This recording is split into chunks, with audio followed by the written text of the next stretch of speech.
അന്ത്യപ്രവാചകൻ മുഹമ്മദ് മുസ്തഫ സല്ലല്ലാഹു അലൈഹി വസല്ലമയുടെ ജന്മദിനം ആഘോഷിക്കുന്ന ഈ വേളയിൽ നിങ്ങളോട് 2 വാക്ക് സംസാരിക്കാൻ കഴിഞ്ഞതിൽ ആദ്യം തന്നെ ഞാൻ അള്ളാഹുവിനെ സ്തുതിക്കുന്നു. അൽഹംദുലില്ലാഹ്. മനുഷ്യ ജീവിതത്തിലെ ഓരോ സന്ദർഭത്തിലും എങ്ങനെ ജീവിക്കണം എന്ന കൃത്യമായ നിർദ്ദേശങ്ങൾ നൽകിയിട്ടുണ്ട് പ്രവാചകൻ.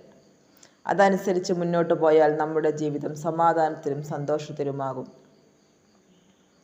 ലോകം അജ്ഞതയുടെ അന്ധകാരത്തിൽ ആണ്ടുകിടന്നപ്പോൾ സത്യവിശ്വാസത്തിൻ്റെ വെളിച്ചവുമായി നബി സല്ലല്ലാഹു അലൈഹി വസല്ലമ കടന്നുവന്നു. അനാചാരങ്ങളെയും അന്ധവിശ്വാസങ്ങളെയും അകറ്റി നിർത്താൻ അവിടുന്ന് ആഹ്വാനം ചെയ്തു. സത്യത്തിൻ്റെയും സമാധാനത്തിൻ്റെയും ബാലപാഠം ജനങ്ങൾക്ക് ആദ്യമായി പറഞ്ഞുകൊടുത്തത് നബി സല്ലല്ലാഹു അലൈഹി വസല്ലമ തങ്ങൾ ആയിരുന്നു.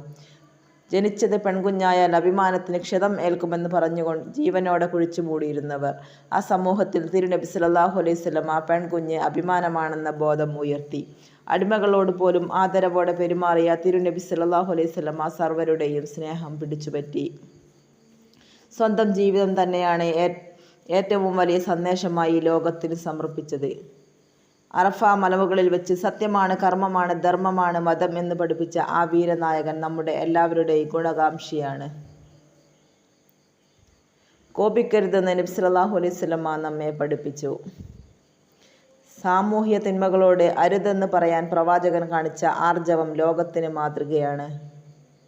മനുഷ്യരോടും ഇതര ജീവികളോടും സസ്യജാലങ്ങളോട് പോലും കരുണ കാണിക്കാൻ പ്രവാചകൻ നമ്മെ പഠിപ്പിച്ചു. നിങ്ങൾ ഭൂമിയിലുള്ളവരോട് കരുണ കാണിക്കൂ, എങ്കിൽ ആകാശത്തുള്ളവർ നിങ്ങളോടും കരുണ കാണിക്കും എന്ന് തിരുനബി സല്ലല്ലാഹു അലൈഹി വസല്ലമ പഠിപ്പിച്ചു. സ്ത്രീകളോടും കുട്ടികളോടും മാന്യമായി പെരുമാറാൻ ആഹ്വാനം ചെയ്തു. വാക്കുകൾക്കപ്പുറം സ്വന്തം ജീവിതത്തിൽ അത് വരച്ച് കാട്ടുകയും ചെയ്തു. ആ ജീവിതത്തിലെ ഒട്ടേറെ സ്നേഹപാഠങ്ങൾ ലോകത്തിന് മുന്നിൽ മാതൃകയായി ഉണ്ട്.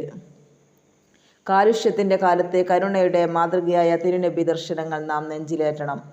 സ്വന്തം കുടുംബത്തിൽ നിന്ന് തുടങ്ങി സമൂഹത്തിലേക്കും സഹജീവികളിലേക്കും അത് പരന്നൊഴുകണം.